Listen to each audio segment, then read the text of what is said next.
Back in the mid-1970s, very few people walking down this street in Los Altos, California, could ever have imagined what was going on in the garage at this home, 2066 Chris Drive, where a young kid named Steve was working away furiously at technology that would significantly alter the way we all live, work, and play. The legacy of Steve Jobs and why it matters to you.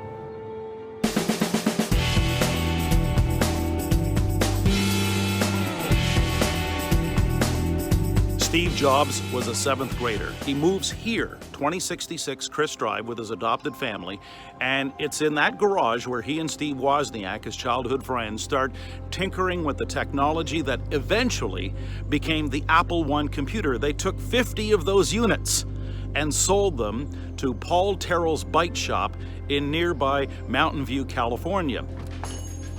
So what kind of investment are we talking about? Jesus, Steve.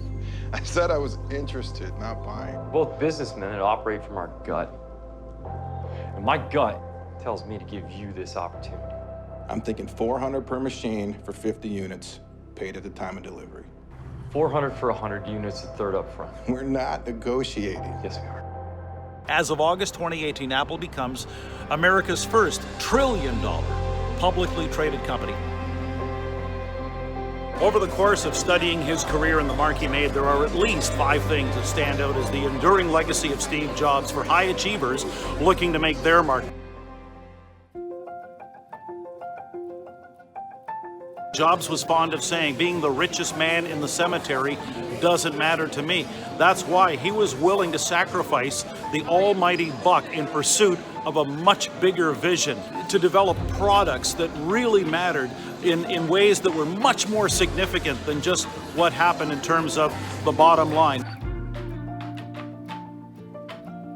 As much as Steve Jobs and Steve Wozniak loved being in that garage and noodling with all the bells and whistles of the technology, more than anyone, Jobs was looking to outside influences for creative inspiration, the practice of calligraphy, for example. His sister Patty was telling me he used to listen to Bob Dylan like constantly. The Beatles were another major influence. It had everything to do with inspiring Steve Jobs and the Apple brand towards those focuses on simplicity and killer design.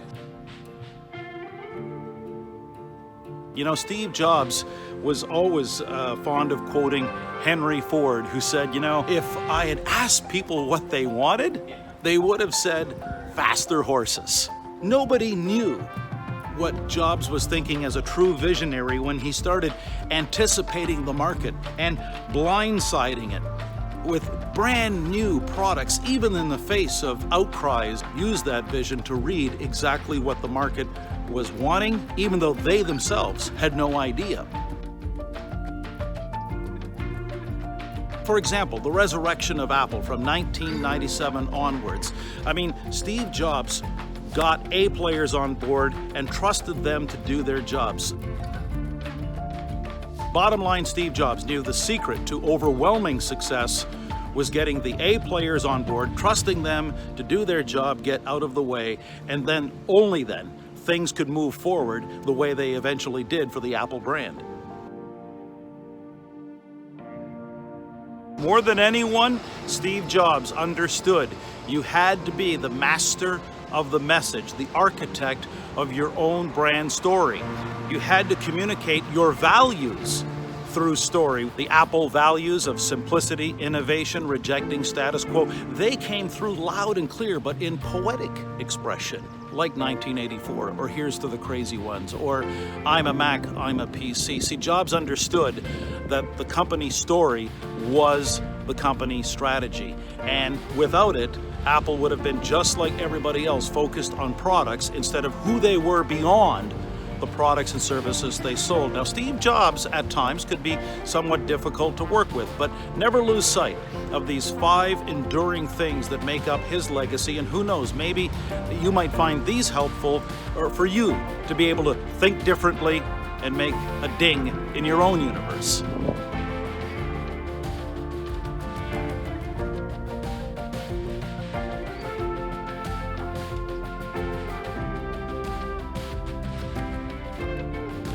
I'm always fascinated to know what you think about this material, and in particular, the leadership legacy of Steve Jobs and how it relates to you. Are there other things that could be shared? We'd love to hear from you. And of course, if you think this might help add some perspective to somebody else, feel free to share with others in your circle. Thanks again for watching Leaders and Legends, where you never know who you're going to meet or what you'll discover.